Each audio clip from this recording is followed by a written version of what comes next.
নমস্কার, মামাসি কিচেনে আপনাদের সবাইকে স্বাগত জানাই। আজকে সরস্বতী পুজো স্পেশাল একটা নিরামিষ পনিরের রেসিপি আপনাদের সঙ্গে শেয়ার করছি। আশা করি আপনাদের এই রেসিপিটা ভালো লাগবে। আমি প্যানে প্রথমেই 1 চামচ সাদা তেল দিয়ে নিলাম, আর এখানে আমি 200 গ্রাম পনির ছোট ছোট টুকরো করে কেটে নিয়েছি। তেলটা হালকা গরম হয়ে গেলে এই পনিরগুলো দিয়ে হালকা করে ভেজে নেব। গ্যাসের আঁচটা মিডিয়ামে রেখে পনিরগুলোকে হালকা ফ্রাই করব। পনির বেশি ফ্রাই করলে পনির শক্ত হয়ে যাবে। ধিমে আঁচে পনির যদি ভাজি তাহলে বেশিক্ষণ যদি পনিরটা উত্তাপ পায় তাহলেও পনিরটা শক্ত হয়ে যাবে। সেই জন্য গ্যাসের আঁচটা মিডিয়ামে রেখে পনিরগুলোকে ভাজবো। যতক্ষণ পনিরটা ভাজা হচ্ছে ততক্ষণ অন্য একটা পাত্রে আমি খানিকটা গরম জলে নুন মিশিয়ে রাখবো।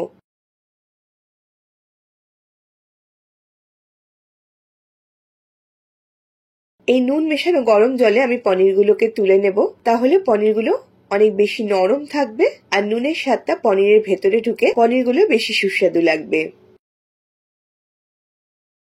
সবকটা পনির তুলে নেওয়া হয়ে গেলে একটা মশলা তৈরি করে নেব। তার জন্য একটা বাটিতে নিয়ে নেব 3 টেবিল চামচ টক দই, 1 চা চামচ ধনে গুঁড়ো, 1 চা চামচ লাল লঙ্কার গুঁড়ো আর 1 চা চামচ চিনি। এই সবকিছু আমি একসঙ্গে খুব ভালো করে ফেটিয়ে একটা মশলার পেস্ট তৈরি করে রেখে দেব।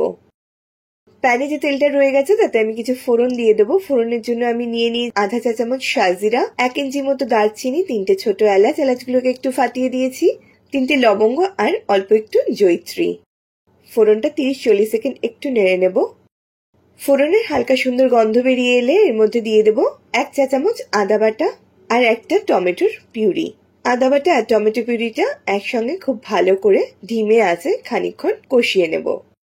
টমেটো আর আদাটা ভালো করে কষে গেলে এর মধ্যে দিয়ে দেবো 1 টেবিল চামচ কাজু আর পোস্ত বাটা। কাজু আর পোস্ত বাটাটা যে বাটিটাতে রেখেছিলাম সেটা ধুয়ে অল্প একটু জল দিয়ে দেবো। 1-1.5 মিনিট একটু নেড়ে নিয়ে দইয়ের সঙ্গে যে মশলাগুলো মিশিয়ে রেখেছিলাম সেই পেস্টটা দিয়ে দেবো। এবার সবকিছু খুব ভালো করে মিশিয়ে নিয়ে ধিমে আঁচে মশলাটাকে খুব ভালো করে কষাবো। মশলা ধিমে আঁচে সুন্দর করে কষানো হলে রান্নার স্বাদ অনেক বেশি ভালো হবে। দেখুন মশলাটা খুব ভালো করে কষে গেছে, তেল ছেড়ে বেরিয়ে এসেছে। এবারে আমি কিছু ক্যাপসিকাম দিয়ে দেবো। আমি এখানে 3 রঙের এই ক্যাপসিকাম নিয়েছি, এতে দেখতে বেশ সুন্দর লাগে। আপনারা যে কোনো একরকম ক্যাপসিকামও ব্যবহার করতে পারবেন। ক্যাপসিকাম গুলো দিয়ে আরো 1 থেকে 1.5 মিনিট আমি একটু নেড়ে নেব। 1-1.5 মিনিট নাড়া হয়ে গেলে এবার আমি এর মধ্যে পনিরটা মিশিয়ে দেব। পনিরটাকে ডাইরেক্টলি জল থেকে তুলে এর মধ্যে দিয়ে দেবো আর সাথে 2 হাতা মতো জলও দিয়ে দেবো। খুব বেশি জল দেব না, কারণ এটার খুব বেশি গ্রেভি থাকবে না। সবকিছু একটু ভালো করে মিশিয়ে দিলাম, আর পনিরের যে এক্সট্রা জলটা রয়ে গেল এটা কিন্তু ফেলে দেব না, এটা আমি ডালে ব্যবহার করে নেব। মুগ ডাল এই জলটা দিয়ে করলে খেতে খুবই ভালো হয়।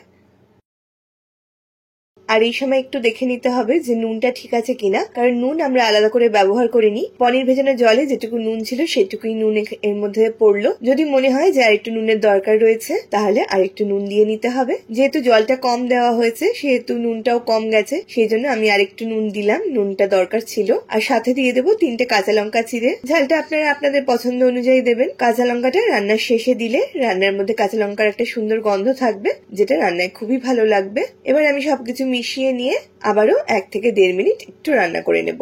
যতক্ষণ ওটা রান্না হচ্ছে ততক্ষণ একটা মাইক্রোওয়েভ প্রুফ পাত্রে খানিকটা কাসুরি মেথি নিয়ে আমি মাইক্রো করে নেব 1 থেকে 1.5 মিনিট মতো। কাসুরি মেথিটা মাইক্রোওয়েভ করে নিয়ে এসেছি। আর এখন এই রান্নাটায় দিয়ে দেব খানিকটা মাখন। ঘি না দিয়ে মাখন দিয়ে একবার এই পনির রান্না করে দেখবেন, রান্নার স্বাদটা বেশ ভালো লাগে। আর দিয়ে দেবো অল্প একটু শাহি গরম মশলার গুঁড়ো। আর সবশেষে যে কাসুরি মেথিটা মাইক্রোওয়েভ করে নিয়ে এলাম এই কাসুরি মেথিটা হাতে একটু গুঁড়ো করে দিয়ে দেবো। আপনারা চাইলে তাওয়াতেও কাসুরি মেথিটাকে একটু গরম করে নিতে পারেন। জাস্ট একটু গরম করে নিলেই কাসুরি মেথিটাকে গুঁড়ো করে এভাবে দিয়ে দেওয়া যাবে। কাসুরি মেথি দেওয়ার পরে আর বেশিক্ষণ গ্যাসটা চালিয়ে রাখবো না, 1 মিনিট একটু নেড়ে নিলেই পনিরটা একদম রেডি হয়ে যাবে। দেখুন পনিরটা দেখতে কি সুন্দর হয়েছে, খেতেও কিন্তু এটা ভীষণ ভালো হয়। ব্যাস, এটা রেডি হয়ে গেছে। আমি গ্যাসের ফ্লেমটা বন্ধ করে সার্ভ করে দেব। আপনারাও যে কোনো পুজোর দিনে বা এমনি দিনেও এইভাবে পনির বানিয়ে দেখতে পারেন। বানানোটা যেমন সহজ, খেতেও কিন্তু ততটাই সুস্বাদু হয়। অবশ্যই করে দেখবেন, আশা করি ভালো লাগবে। কেমন লাগলো রেসিপিটা আমাদের কমেন্ট করে অবশ্যই জানাবেন। ভালো থাকবেন, সুস্থ থাকবেন, নমস্কার।